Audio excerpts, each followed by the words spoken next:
From MTN News, this is Montana This Morning. Billings bar owners say a Bud Light boycott is gaining steam. I've heard comments of like, I will never drink that beer again. Plus, we'll tell you how a Montana man miraculously survived a horseback riding wreck. They were so much like family.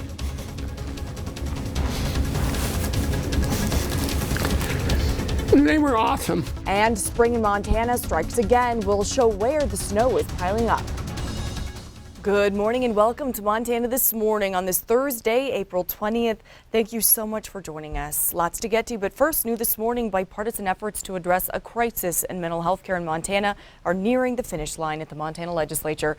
But how did we get here? I spoke with experts to learn more about how they hope to rebuild a fractured system.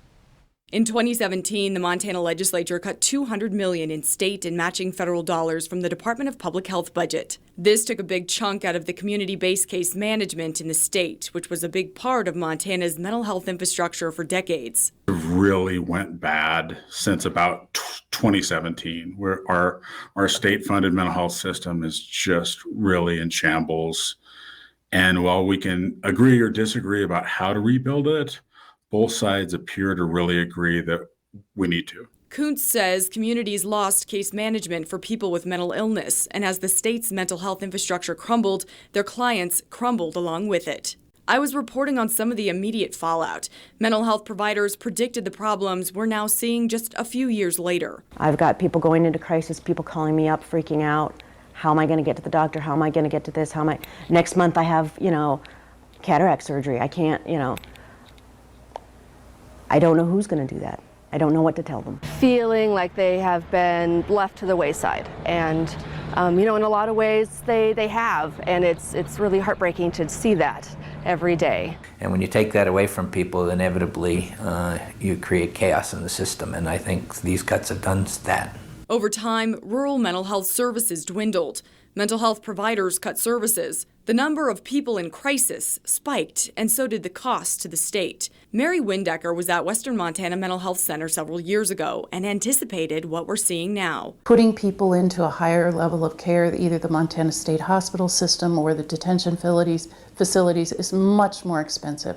So it's going to cost the state much more in the long run than people living individually in their communities. Windecker is now the head of the Behavioral Health Alliance of Montana. If there is a silver lining to this cloud, it is that it can no longer be ignored. The impacts in every single community, in every single sector of the community, everywhere across the board, mental health and substance use disorder was right out there for everybody to see. Now the Montana legislature is weighing multiple big-ticket proposals, one of them brought by Republican Representative Bob Keenan of Big Fork. He's tasked with creating a measure to spend $300 million, earmarked by Governor Greg Gianforte in the state budget proposal to fund behavioral health. $300 million to the taxpayer sounds like a big chunk of money.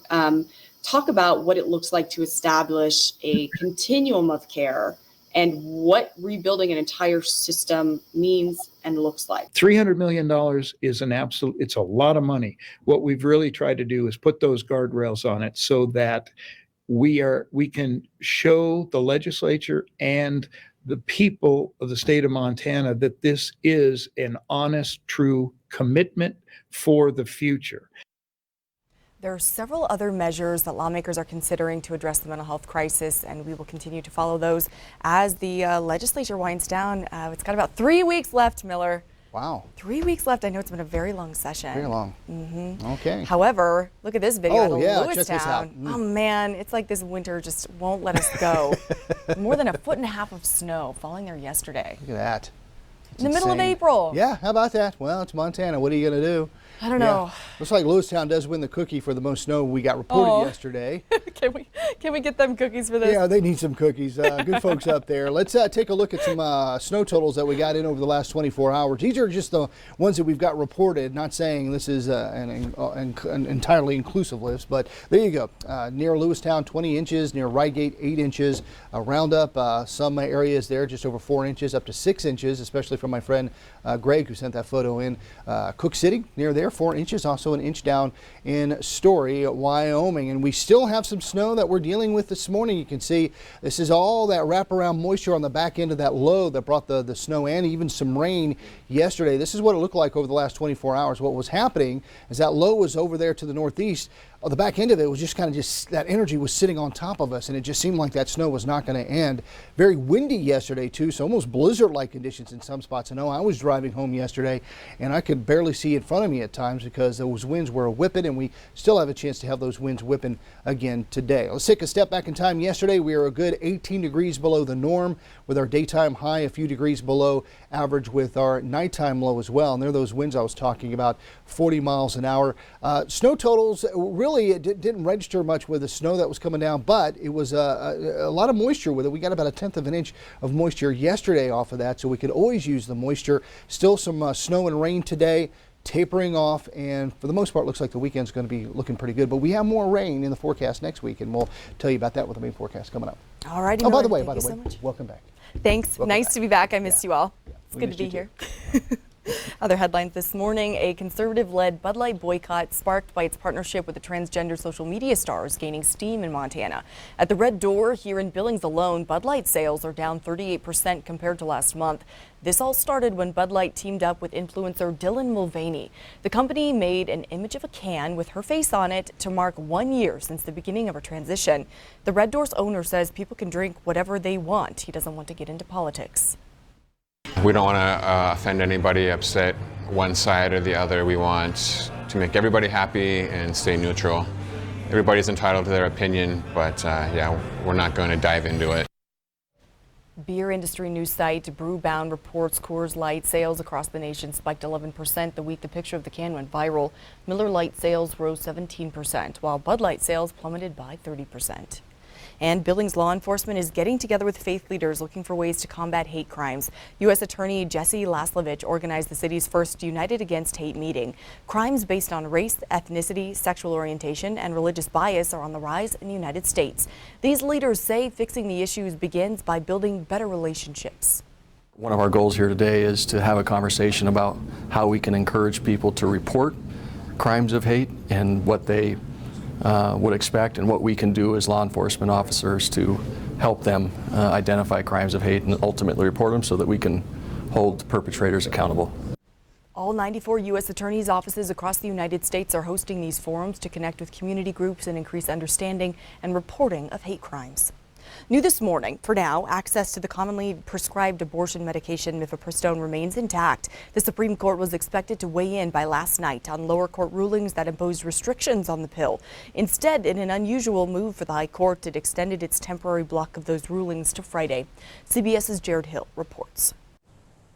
Soon, the U.S. Supreme Court could take its first major action on abortion since overturning Roe v. Wade last year. Yesterday, Justice Samuel Alito extended a temporary pause, keeping the abortion pill mifepristone available nationwide for at least 2 more days. It gives the High Court more time to consider emergency requests from the Biden administration, as well as drug maker Danco Laboratories, looking to halt an appeals court ruling that imposed restrictions on the pill. For them to say on Wednesday, actually, we need a little more time, it's all unusual. It suggests something is happening, we just don't know what. The standoff over mifepristone started when Texas federal judge Matthew Kacsmaryk, a Trump appointee, sided with a conservative legal group earlier this month, ruling that the FDA improperly approved the medicine 23 years ago. Last week, an appeals court said Kacsmaryk went too far, but it kept some restrictions in place. The Biden administration argues that one judge cannot decide abortion policy for the entire country. The American Medical Association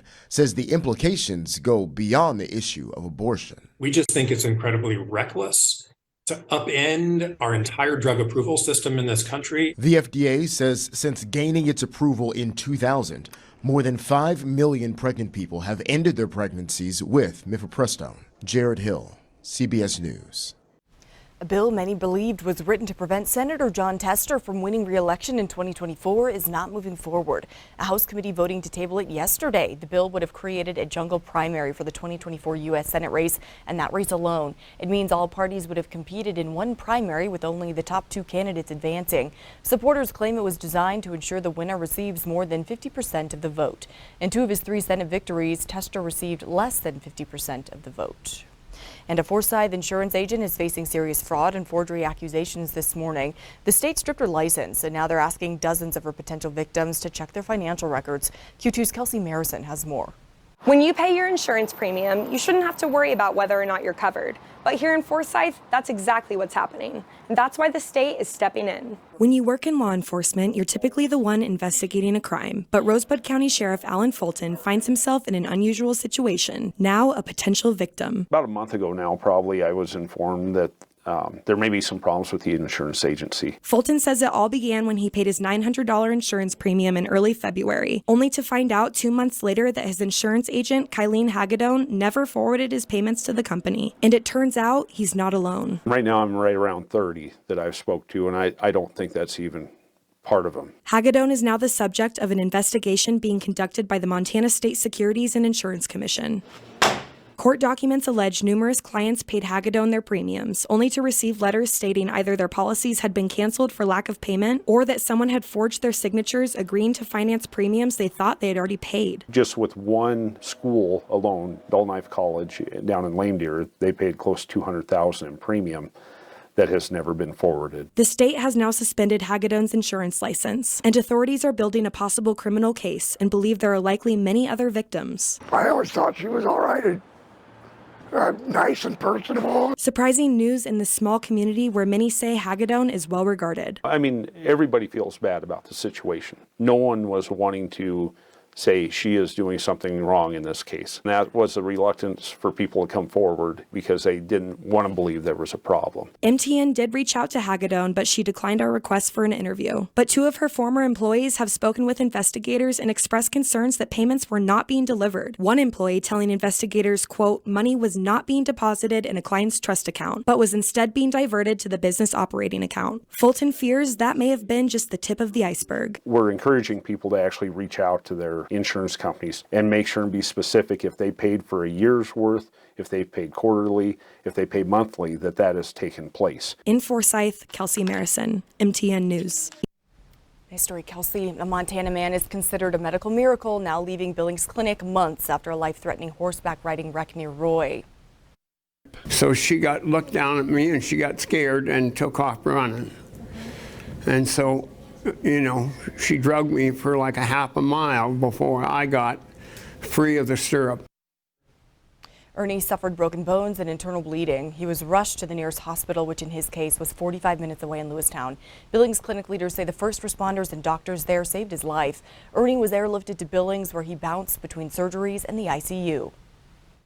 We had mobilized all the teams. He needed to go to the radiology area first to stop any bleeding in his pelvis, then directly to the operating room to fix life-saving injuries to his pelvis, his bladder, and his rectum. He has a zest for life, and no matter what, he doesn't give up. It was an emotional celebration when Ernie left Billings Clinic yesterday. He'll need to return periodically for some more treatment as he continues to recover. We are so thankful he's okay.